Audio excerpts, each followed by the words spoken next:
Bienvenidos a este canal de filosofía, teología y la visión franciscana del hombre y de la vida. Doy la más cordial bienvenida a los que me acompañan en la cámara que está en la parte superior y a los que están en la cámara que está en la parte inferior.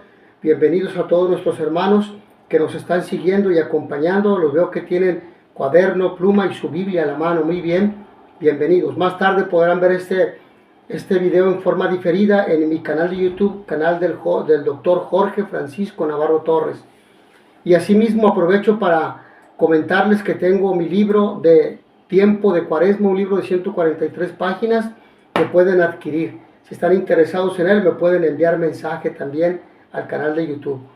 Bueno, pues sin más preámbulo, presentamos este quinto diálogo de Cuaresma, último día de diálogos de Cuaresma.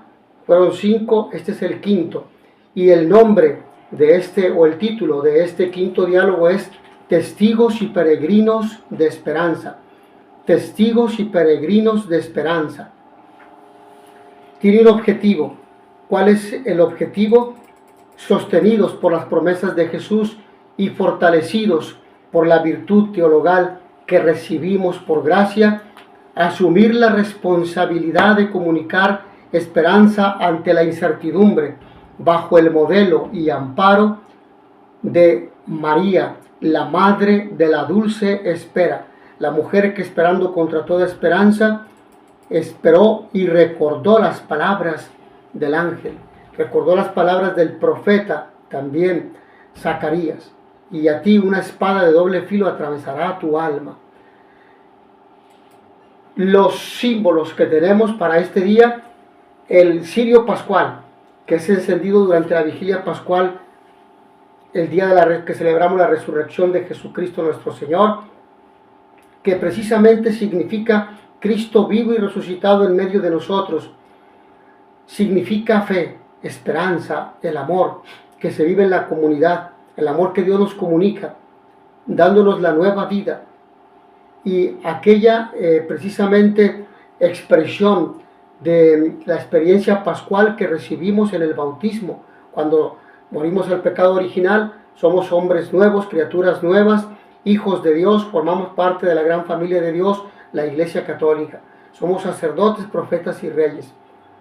Y bueno, pues vamos a ver otro signo, que es la imagen de Jesús, el crucifijo que tengo aquí en la parte de arriba, frente a ustedes, a espaldas de mí, porque precisamente simboliza eso. El Señor le pedimos que nos proteja, que nos cuide, que nos acompañe en cada momento de nuestra vida. Y finalmente la palabra que nos ilumina en el camino de la vida y en los momentos de oscuridad. Lámpara, Señor, es tu palabra para mis pasos, luz en mi sendero. Bueno, sin más entonces aspectos que mencionar, vamos a realizar la oración inicial. En el nombre del Padre, y del Hijo, y del Espíritu Santo. Amén. Aquí nos tienes, Señor, reunidos en tu nombre, para vivir juntos esta Cuaresma. Necesitamos tu presencia entre nosotros. Ilumina nuestra mente y abre nuestro corazón, que sepamos escucharte y ser capaces de dar una palabra oportuna.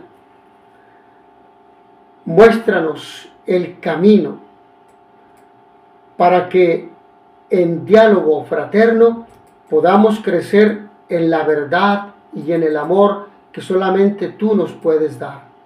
Que tu Espíritu nos sostenga y nos anime, que inspire nuestras decisiones para ser portadores de esperanza en un mundo lleno de incertidumbre y oscuridad, para que de esa manera la esperanza en ti nos reanime y nos levante cada día para llevar a otros la luz que ilumine las oscuridades de la vida. Amén. En el nombre del Padre, y del Hijo, y del Espíritu Santo. Amén.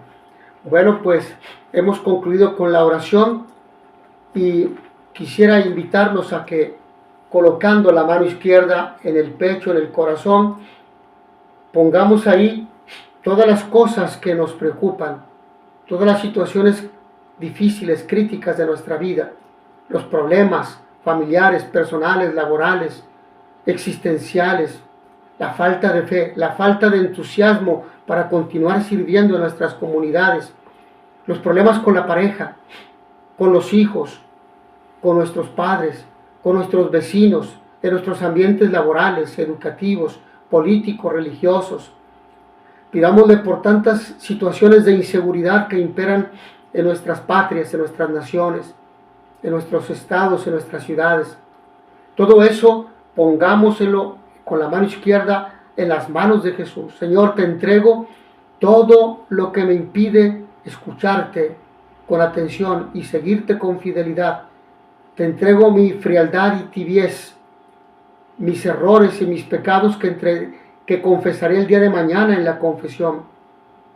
Ahora retiramos nuestra mano izquierda con la cual hemos entregado todo lo que nos impide seguir a Jesús y pongamos la mano derecha y digámosle: Señor, pon aquí lo que más necesito. Dame lo que más necesito. Más fe, más esperanza, caridad para con el prójimo, más atención a tu palabra, mayor compromiso, mayor fidelidad, mejor trato caritativo y fraterno con los demás, con la familia, con los vecinos, con los compañeros de trabajo, con los hermanos en las comunidades religiosas, en las comunidades parroquiales, con los fieles, si se es sacerdote, si se es diácono. Ahora lo llevamos al corazón y todo aquello que no hemos sabido pedirle al Señor, pero que Él sabe que necesitamos. Ahí lo dejamos y esto ha entrado al corazón. Y en fe, ahora con las dos manos le decimos: gracias, Señor, por lo que me das. Señor, dame lo que me pides y pídeme lo que me das, como decía San Agustín. Unimos nuestras manos, inclinamos nuestra cabeza y agradecemos a Dios este momento de oración inicial. Y después de este breve espacio de oración, ustedes podrán repetir en sus casas, en sus comunidades religiosas, en sus comunidades parroquiales, en sus grupos. Vamos a una breve introducción al tema que hemos presentado. No podemos afirmar que los discípulos de Cristo somos inmunes a la incertidumbre de nuestro tiempo. De ninguna manera. Nos impacta, nos afecta todo lo que sucede a nuestro entorno. De ahí que se diga que yo soy yo y mis circunstancias, y si no la salvo a ella, no me salvaré yo. Lo que decía el filósofo español José Ortega y Gasset. Por lo tanto, cometeríamos un grave error de presunción si negamos que nuestro medio ambiente, nuestro entorno, nos afecte. Somos de carne y hueso, somos frágiles, somos débiles, somos de una humanidad muy frágil, como cualquier otro ser humano, pero no estamos solos. El Espíritu de Dios que nos habita desde el día de nuestro bautismo también nos empuja, nos motiva, nos anima, nos lleva. Es el santificador de la iglesia. Y desde la confirmación recibe, por este don, recibe el don del Espíritu Santo. Desde ese momento ha sido nuestro Pentecostés y el Espíritu Santo nos acompaña como al mismo Jesús, al desierto de la prueba y de la desolación. El desierto es la prueba de la soledad, de pensar, como San Juan de la Cruz lo pensó en las noches oscuras, que Dios lo había abandonado. Como Jesús mismo lo pensó estando en la cruz: Señor, ¿por qué me has abandonado? Padre, ¿por qué me has abandonado? Pero jamás nos abandona, aun cuando sientas que vas caminando solo, aun cuando sientas que estás en la aridez y en la tristeza y que no sientes nada cuando oras, que nadie te echa la mano, que nadie te ayuda, que te sientes incomprendido y criticado por todos, aun por los más cercanos a ti. Dice el libro de la sabiduría: has enseñado a tu pueblo que el justo debe ser humano, y has llenado a tus hijos de una dulce esperanza. El Salmo, mejor dicho, el libro de la sabiduría, capítulo 12, versículo 9. Por lo tanto, al experimentar nuestra fragilidad, aprendemos a confiar en el que todo lo puede, nuestro Señor Jesucristo. Ahora vamos a escuchar la palabra con la cual Dios nos hablará y que junto con el título del tema, vamos a desarrollar algunos aspectos importantes para nuestra reflexión el día de hoy. El texto sugerente es el Evangelio de San Juan, capítulo 21, versículos 1 al 8. Ya tienen ahí la Biblia en sus manos, los estoy viendo que están abriendo muy bien. Repito, Juan, capítulo 21, versículos 1 al 8. ¿Algunos lo están anotando? Perfecto. Bueno, pues vamos a escuchar la palabra. Después de esto, Jesús se apareció otra vez a sus discípulos a orillas del lago de Tiberías. Sucedió de esta manera. Estaban juntos Simón Pedro, Tomás, al que llamaban el gemelo, Natanael, que era de Caná de Galilea, los hijos de Zebedeo y otros 2 discípulos de Jesús. Simón Pedro les dijo: voy a pescar. Ellos contestaron: nosotros también vamos contigo. Fueron pues y subieron a una barca, pero aquella noche no pescaron nada. Cuando comenzaba a amanecer, Jesús se apareció en la orilla, pero los discípulos no sabían que era él. Jesús les preguntó: muchachos, ¿no tienen pescado? Ellos le contestaron: no. Jesús les dijo: echen la red a la derecha de la barca y pescarán. Así lo hicieron, y después no podían sacar la red por los muchos pescados que tenía. Entonces el discípulo a quien Jesús quería mucho le dijo a Pedro: es el Señor.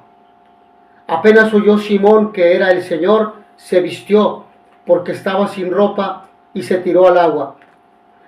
Los otros discípulos llegaron a la playa con la barca, arrastrando la red llena de pescados, pues estaba a 100 metros escasos de la orilla.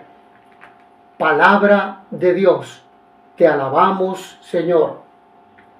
Damos un beso a la palabra como un signo de reverencia y de devoción, y agradecemos al Señor su palabra. Estamos en el contexto en el cual Jesús se aparece a 7 de sus discípulos. Jesús había resucitado. Los discípulos estaban muy probablemente tristes. Tenían miedo, porque si habían quitado la vida al Maestro en la cruz, que era el suplicio para quitar la vida a los criminales en el tiempo del Imperio Romano, pero mataron al inocente ahí en forma injusta, una muerte ignominiosa. Ellos decían: si esto le hicieron al Maestro, ¿qué nos espera a nosotros? Estaban tristes, y para precisamente dejar la tristeza de lado, Pedro va a pescar, y también para procurarse el alimento, el pan de vida del cuerpo. Y los apóstoles le siguen con una actitud de solidaridad y de fraternidad. Vamos juntos a trabajar, tal como el Maestro nos lo enseñó cuando estaba entre nosotros. Jesús se aparece, ellos no lo reconocen, y por eso el Señor les dice: muchachos, ¿tienen pescado? Para mostrarles que efectivamente había resucitado. Y más tarde el texto dirá que comió pescado con ellos. Bueno, pues el Señor así se nos aparece a nosotros. Por ello, antes de ir adelante en la reflexión, yo quisiera preguntarles qué nos dicen hoy las palabras de la Sagrada Escritura. Y esto lo podrán ustedes comentar ahí en familia, como veo que hay familias, veo que hay grupos, veo que hay amigos, ¿sí? Veo algunas personas también solas, pero más adelante lo podrán hacer cuando lo vean en forma diferida en el canal de YouTube. Bueno, los invito a que escuchemos algunos puntos de reflexión que les ayudarán también a hacer su reflexión y posteriormente a llevar estos diálogos de Cuaresma a sus comunidades y a sus grupos, donde el párroco les asigne. Pues bien, primer punto de reflexión: proyectados a un mundo marcado por la incertidumbre. No sabemos qué sea, no sabemos realmente cómo vaya a desarrollarse toda esta situación económica y política, incluso religiosa. Pero como los apóstoles, no siempre tenemos buena pesca. A veces nos va bien. Un comerciante sabe que no siempre vende como él quisiera. A veces vende bien, a veces no vende, a veces vende poco. Nosotros a veces tenemos éxito también en el mundo laboral, por ejemplo, en la escuela, en la política. A veces impactamos en el ambiente en el cual estamos, en la familia, con los hijos. A veces hay problemas de obediencia con los hijos que no quieren obedecer, etcétera, etcétera. A veces los laicos tienen dificultades con su párroco. Los laicos también no quieren comprometerse, no quieren trabajar. No tenemos buena pesca, ¿sí? Los resultados de nuestro afán apostólico no siempre son lo que esperábamos. Podemos decir, preparamos mucho, nos preparamos, nos cansamos en la preparación, pero no ha habido respuesta. Las redes regresan vacías en muchas ocasiones, ¿sí? La indiferencia y la frialdad. La gente no responde. Está preocupada, centrada en su propia problemática. Y esto es un signo de que no hay confianza. Esta frialdad del entorno nos golpea. ¿Qué estamos haciendo bien? ¿Qué hemos dejado de hacer? ¿Qué estamos haciendo mal? ¿Qué tenemos que mejorar? Podríamos evaluar. ¿Estamos actuando en la gracia de Dios? ¿Nos estamos confesando frecuentemente? ¿Estamos preparándonos, teniendo una preparación remota? Preparación de diplomados, de licenciaturas, de maestrías, preparación en escuelas de pastoral, preparación próxima. Nos hemos preparado para brindar este tema fresco, con ideas claras, que se note que nos hemos preparado. Hemos orado para pedirle a Dios que nos ayude con la gracia de su gracia y la gracia del Espíritu Santo. ¿A quién estamos comunicando? ¿Nos estamos comunicando a nosotros o realmente estamos comunicando a Dios, a Cristo? Bueno, no podemos cambiar las cosas de la noche a la mañana. La esperanza siempre va acompañada de paciencia, y la paciencia es un don, es uno de los 12 frutos del Espíritu Santo, la longanimidad. Es extender, acrecentar la paciencia para con los hermanos y para con nosotros mismos, que muchas veces no logramos entender y leer los signos de los tiempos en la realidad que nos presenta la sociedad, la iglesia, nuestros grupos, etcétera, la comunidad, la parroquia. La misión es ciertamente muy difícil porque estamos con seres humanos. Es un desafío, es difícil y es de enormes proporciones porque se trata del reino de Dios, se trata de la iglesia, se trata del misterio. Cada persona es un misterio en el cual actúa Dios. Pero la esperanza siempre va acompañada de la audacia porque está cimentada no en la astucia humana, no solamente en la serie de habilidades y destrezas y de conocimientos intelectuales, sino en el poder y por el poder del resucitado, es decir, en la gracia de Dios. Es la misión de Dios.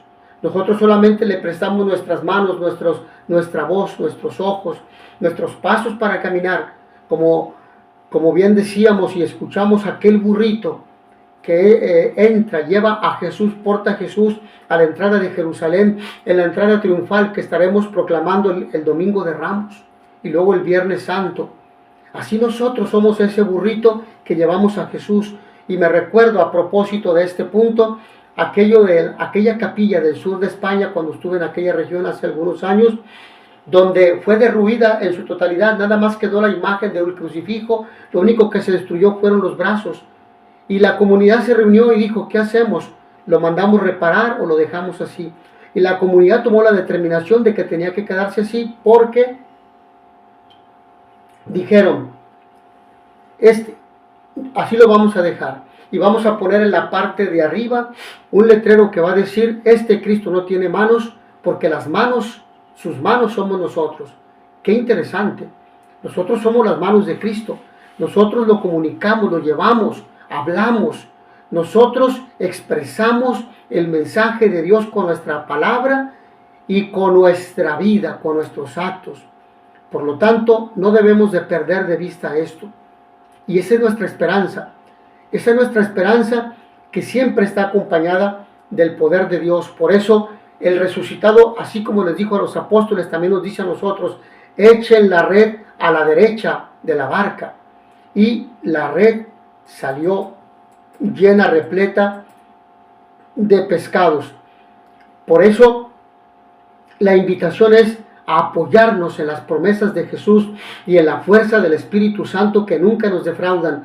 Estamos llamados por ello a hacer luz en medio de la oscuridad, como el sirio, en donde hay mentira, en donde hay difamaciones, en donde hay adicciones, en donde hay vicios, en donde hay crimen, en donde hay frialdad, en donde está prohibido hablar de Dios, en donde no se puede llevar un signo religioso como este que yo traigo aquí y que hay que esconderlo bajo la ropa porque te pueden criticar o te pueden incluso quitar la vida o pueden atentar contra tu integridad física. Entonces se lleva bajo la ropa. Hay países donde está prohibido utilizar, en regiones musulmanas o incluso en zonas europeas donde hay un alto grado de ateísmo y masonería. No se puede. Bueno, entonces, sin embargo, es la palabra y son las actitudes las que deben anunciar como signo fundamental la victoria de Cristo sobre el pecado, la muerte y el diablo, y anunciar a Cristo resucitado. Es nuestra vida la que da el mejor testimonio, como lo decíamos ayer cuando hablábamos de San Francisco de Asís.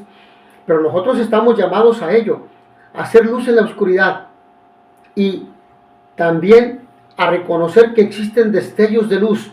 Existen comunidades, existen parroquias, existen sacerdotes, laicos, personas que anuncian a Cristo sin hablar de Él. Es que es su vida, es su amabilidad, es su sonrisa, es su atención caritativa, su paciencia, es su actitud humana que nos refleja, como dice San Irineo, la semina verbi, las semillas del verbo, que manifiestan la presencia de Dios en nuestra vida. Es el trato amoroso, caritativo, fraterno, solidario, el que habla de Él. Es la sabiduría, el saborear la presencia de Dios y de bondad en el mundo, donde habita Dios, donde se hace presente, dentro y fuera de la iglesia, y que aguarda nuestra aportación humilde y generosa para que la historia sea lugar de esperanza. Allí descubrimos la presencia de Dios. Allí descubrimos el amor de Dios. Sigue habiendo gente buena, sigue habiendo gente fraterna y generosa. Segundo punto reflexivo.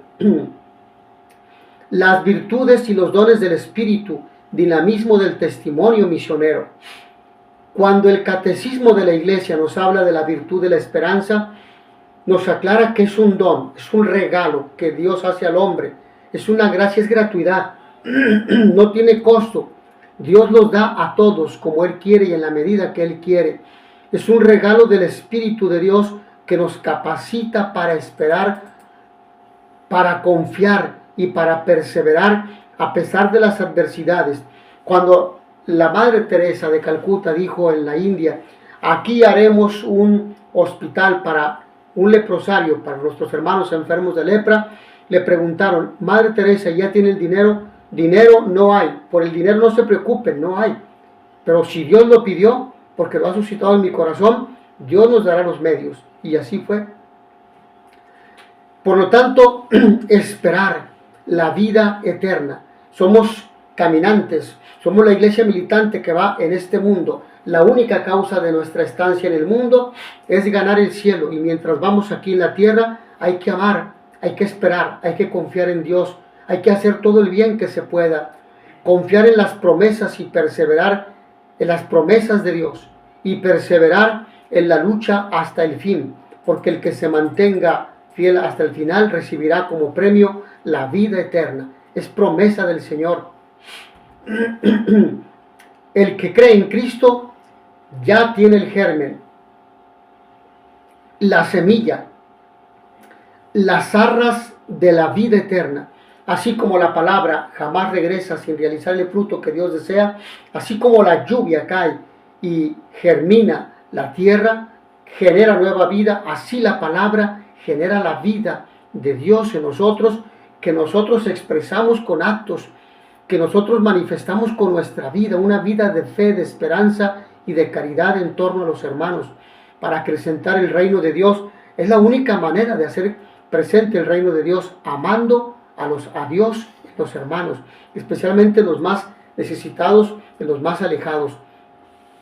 Este germen de la vida eterna se cultiva por la confianza en las promesas divinas.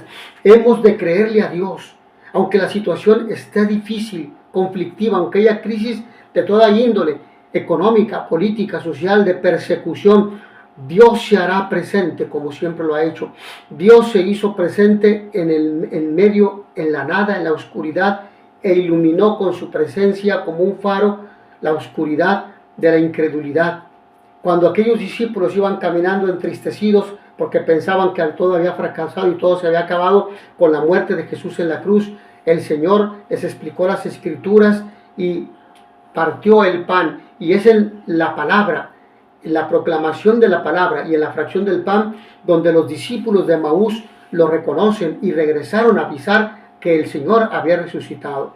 Así Dios se hace presente en nuestra vida, pero puede pasar desapercibido si no estamos atentos a Él, si no oramos, si no estamos en gracia, si no compartimos nuestra fe con los hermanos en la comunidad.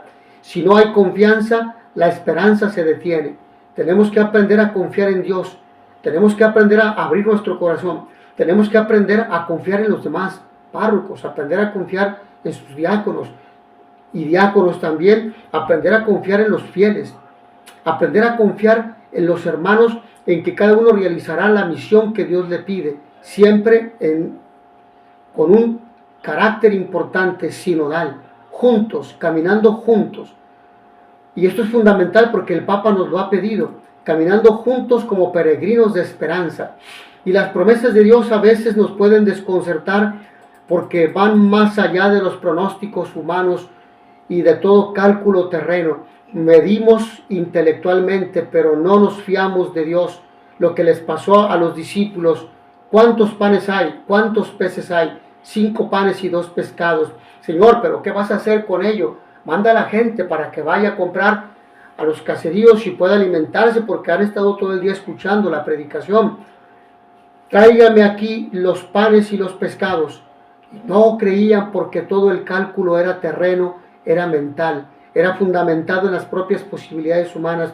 Nosotros tenemos que creer en Dios, como dice San Agustín, como si todo dependiera de Él, porque todo depende de Él, pero tenemos que hacer todo como también si todo dependiera de nosotros.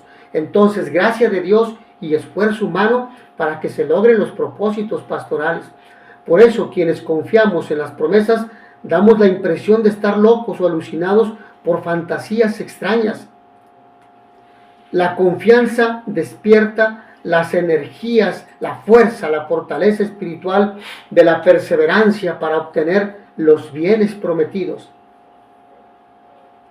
Siempre que confiamos en Dios, Él siempre dará una respuesta, lo cual no es fácil porque los vientos contrarios son muy fuertes y golpean duramente nuestro espíritu, nos cuestionan, nos desaniman con una actitud y un espíritu escepticista. ¿Y será cierto? ¿Y será posible? ¿Y estás preparado? ¿Y lo puedes? Y entre más incapaz te sientas, serás mejor instrumento de Dios, porque entonces Dios actuará por medio de ti. Ay de aquel que se cree capaz, que se cree autosuficiente, que se cree suficientemente preparado intelectual y que cree que por sus propias fuerzas y capacidad intelectual y por sus bienes materiales y por su dinero las cosas se realizarán, porque quedará frustrado, porque todo depende de Dios. Tenemos que aprender a confiar en Dios. No digo que lo otro no sea importante y muchas veces necesario, sí, pero es la segunda parte. La primera y siempre será primero Dios. Dios por delante. Esto es importante, hermanos. Por eso la Escritura dice, más aún, nos gloriamos hasta de las mismas tribulaciones, porque sabemos que la tribulación produce la constancia, virtud probada, y la virtud probada produce la esperanza, lo que nos dice la carta de San Pablo a los Romanos en el capítulo 5, versículos 3 al 4. Bueno, en la esperanza tenemos nosotros como un ancla firme y segura de nuestra alma. La carta a los Hebreos en el capítulo 6, versículo 19 nos lo recuerda. Y Charles Chardin-Peguy Este francés se escribe Péguy, Charles Péguy, pero se pronuncia Charles de Péguy. Un poeta francés decía que la esperanza es la pequeña casa insignificante en apariencia y que apenas cuenta, pero sin la cual ni la fe ni la caridad se sostendrán. Es importante, la esperanza. Sin ella nuestra fe se convierte en simple ideología, como tantas que circundan en este momento en la sociedad, y nuestra caridad en una solidaridad intrascendente, al estilo filantrópico, lo que nosotros podemos hacer aquí, pero nunca está en medio, nunca está de fondo, nunca está presente Dios, porque la filantropía ética, al estilo masón, la sustituye. Un tercer filón reflexivo: María, la madre de la dulce espera. María, la madre de la dulce espera. Veamos el ejemplo de María, la madre de Dios, la que confió desde el corazón, la que escuchó a su hijo, la discípula por excelencia, escuchó la palabra a su hijo, lo llevó a su mente ese mensaje y lo bajó al corazón y lo puso en práctica, esperando y confiando contra toda esperanza. Ella es imagen de la iglesia y modelo de nuestra vida cristiana. Nos enseña a escuchar, nos enseña a confiar, nos enseña a obedecer. Por eso es la fiel discípula. Camina con nosotros y va delante de nosotros, peregrinos de esperanza. Ella aguardó con fe firme y celebró con viva esperanza las promesas de Dios para su pueblo. El cántico de María lo dice todo, lo que se dice en Lucas capítulo 1, versículos 46 al 55.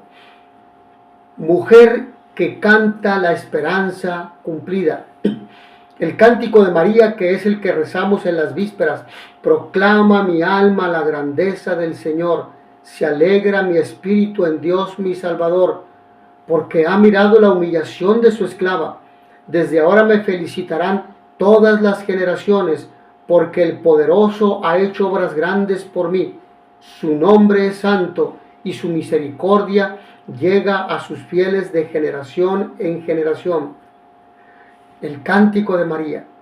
Y su canto de esperanza resuena en el cántico de Zacarías, que alude a la entrañable misericordia de nuestro Dios, que es el cántico que nosotros, con el que alabamos en la oración de la mañana, en las laudes a Dios, que nos ha dado a su Hijo para guiar nuestros pasos por el camino de la paz y en sombras de muerte, que nos ayuda a esperar al sol que nace de lo alto, Jesucristo. Lucas capítulo 2, versículos 29 al 32, por los que están anotando. María es consciente de que su esperanza es martirial. Es una confianza que se ofrece al Padre. Es una confianza que muere al propio yo, que muere a la confianza en sí mismo para abrirse a la confianza de Dios.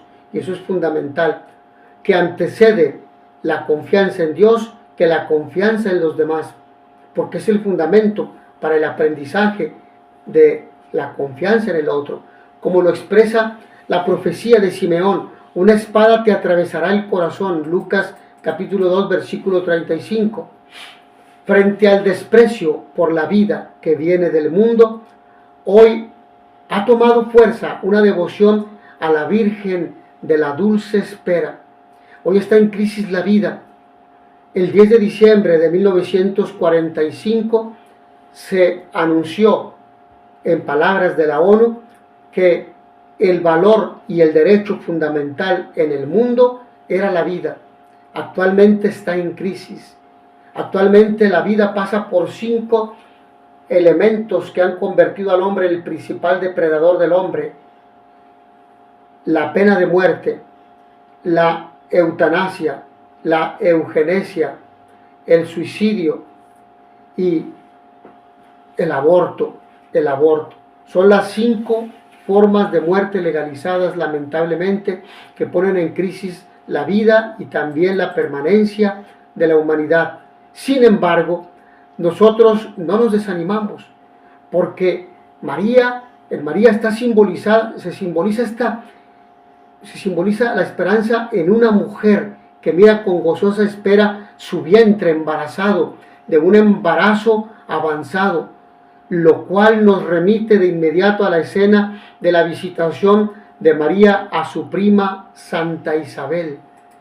Y las palabras de esta: dichosa tú que has creído que se cumplirán las cosas que te fueron dichas de parte de Dios. Lucas capítulo 1, versículo 45. Es decir, Isabel hace referencia a la fe de María, traducida en esperanza cierta, en las promesas divinas y en un amor servicial hacia Isabel, su prima hermana, la mujer la que concibió un hijo en la vejez, la mujer que también esperó contra toda esperanza porque era estéril y era anciana, es decir, ya no tenía su ciclo menstrual y además era estéril, las dos situaciones.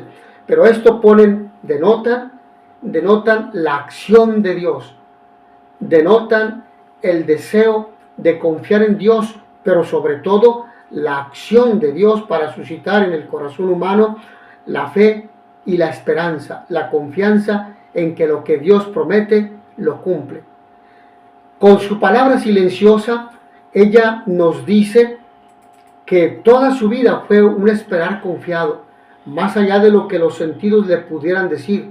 Toda su existencia fue un convertirse en peregrina, recorriendo un camino de fe hasta el cumplimiento final en su gloriosa asunción a los cielos. Por ello, quien se coloca ante ella, quien contempla la inigualable belleza de su rostro, no puede sino sentir su cercanía materna, y en diálogo filial puede descargar en ella sus penas, sus tristezas, sus fracasos, todo lo que lastima su corazón. Puede pedirle luz, puede sentir cómo su mano amorosa sana una herida, calma un dolor, le consuela, le conforta, le llena de esperanza, alienta en el cansancio, ofrece calma en medio de la agitación y el desasosiego de la vida. Ella, segura de las promesas reiteradas de Jesús de que había de resucitar y segura como nadie del auténtico valor de la redención y del mensaje de Jesús, sufrió la amargura de su desolación en medio de la esperanza sobrenatural del futuro de su Hijo divino sobre la muerte, sobre el pecado y sobre la perfidia de los suyos. Por eso, con todo derecho, la Virgen María, Madre de Dios, invita a todos los cristianos a seguir el ejemplo de su esperanza en que las promesas divinas se cumplen. Tarde o temprano llegarán a su fiel cumplimiento en el momento preciso cuando Dios juzga que está preparado el corazón del hombre y de la mujer para reconocer a Dios. A pesar de los aparentes fracasos que la vida cristiana ante el creciente dominio del mal pudiera hacer ver, a pesar de que vemos la descomposición social, a pesar de que vemos la crisis de valores, a pesar de que vemos el aumento del mal y de la criminalidad, a pesar de que vemos la indiferencia de muchos hermanos nuestros, a pesar de que vemos la apatía de muchos laicos, a pesar de que vemos la falta de comunión entre presbíteros, diáconos y laicos comprometidos, a pesar de que vemos la desconfianza en el mundo eclesial, a pesar de que vemos la falta de compromiso en nosotros como seres humanos, padres de familia, como hombres y mujeres de fe, la promesa de Dios se hará presente. Vamos a un siguiente punto, y con esto dejamos la dimensión reflexiva. Vamos al diálogo para el compromiso, en 3 puntos. Primero, mis palabras y acciones dan testimonio de esperanza a otras personas. Repito, mis palabras y acciones mis palabras y acciones dan testimonio a otras de esperanza a otras personas, o por el contrario las desaniman, las desalientan y las ahuyentan. Segundo, siento a María como una madre que me acompaña, me ayuda a comunicar a otros la esperanza que sostiene mi vida. Siento a la Virgen María. Tercero, ¿quién necesita en este momento mis palabras de consuelo y esperanza? Y es que tenemos que ser observadores y analíticos, porque quien lo puede necesitar es tu esposa, tu esposo, tus hijos, tus padres, algún hermano, alguna persona que se comunica contigo, alguien que te sale al encuentro, alguien a quien ves por la calle, un compañero de trabajo, un vecino, una vecina, que están pasando un momento difícil. Él necesita una palabra, él necesita una palabra esperanzadora. Por lo tanto, allí tenemos la oportunidad de brindar este consuelo y esperanza. Algunos signos y oración final. Bueno, la invitación en este momento es para que los que están participando, veo que están allí participando familias y comunidades, se puedan poner en círculo frente a la imagen de Jesús y el cirio encendido.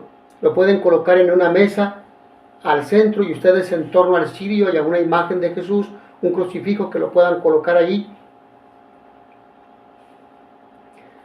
Y se hace la siguiente proclamación y compromiso. El que va a animar, el que va a dar los diálogos cuaresmales en sus comunidades parroquiales, es el que va a ir guiando. Puede ser el padre de familia también en su casa, o el superior religioso, o quien esté a cargo de la comunidad. Jesús nos dice, el mundo necesita testigos creíbles del Evangelio. ¿A quién enviaré? Y todos van a decir, envíame, Señor, con mi vida daré testimonio de ti. Qué interesante. Envíame, Señor, con mi vida daré testimonio de ti. Jesús nos dice, el mundo necesita palabras de esperanza. ¿A quién enviaré? Y todos responden, envíame, Señor, estoy dispuesto a llevar palabras de aliento a donde se necesite, a las comunidades más lejanas, a los barrios más peligrosos, más alejados, donde nadie quiere ir, a los ejidos, con los ancianitos, con los enfermos. Allí envíame, Señor. Jesús nos dice, el mundo necesita palabras, ¿a quién enviaré? Envíame, Señor, estoy dispuesto a llevar palabras de aliento a donde se necesite. Jesús nos dice, el mundo necesita cristianos que lleven luz en medio de la oscuridad, donde no se habla de Dios, donde está prohibido, donde hay adicciones, donde hay vicios, donde hay drogadicción, donde hay pandillerismo, donde hay delincuencia. Allí se necesita Dios. Allí hay que enfocar la acción pastoral, en los lugares alejados, en donde hay pobreza. Envíame, Señor, iluminaré las sombras con mis palabras y con mis actitudes, con mis acciones, con mis obras. Jesús nos dice, el mundo está lleno de dudas, de fatalismo y desesperanza. ¿A quién enviaré? Envíame, Señor. Me levantaré para llevar alegría a quien encuentre triste, para animar a quien se siente débil, para alimentar la esperanza del que se siente perdido.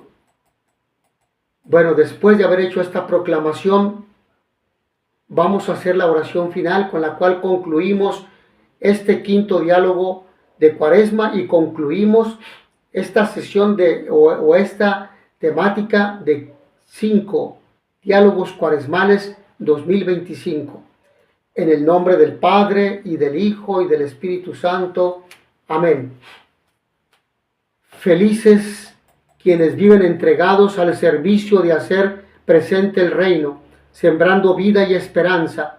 Felices quienes ante la pobreza y la injusticia se indignan y se ponen en marcha, trabajando con otros en soluciones concretas. Felices quienes tienen su mayor gozo en dar. Felices quienes se hacen prójimos sin esperar a que solo se lo pidan. Felices quienes comparten sus bienes. Felices quienes saben que lo contrario del amor no es el odio, sino la indiferencia, el desinterés, la desgana, el desánimo, el conformismo, la cobardía. Felices quienes viven ayudando a los demás, porque son verdaderos testigos de esperanza para el mundo. Mis hermanos, enormemente agradecido con ustedes por haberme permitido servir, ser instrumento de Cristo para comunicar estos 5 diálogos cuaresmales. Me despido agradecido, agradezco a Dios, a nuestra Santísima Madre, la Virgen María, a nuestro seráfico Padre San Francisco, Santa Clara, San Antonio de Padua y San Buenaventura, santos de mi devoción, al Padre Pío también.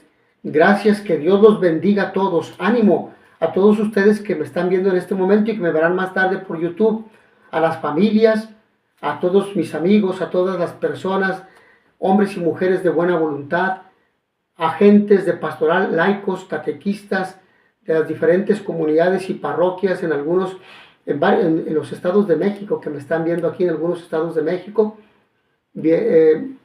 Bienvenidos a esta actividad pastoral que la van a iniciar las siguientes semanas en sus comunidades parroquiales, con sus párrocos. Y bueno, pues ánimo, que Dios los bendiga a todos. Gracias por su atención. Nos vemos en la siguiente sesión. Y notitia veritatis proficere, pax et bonum.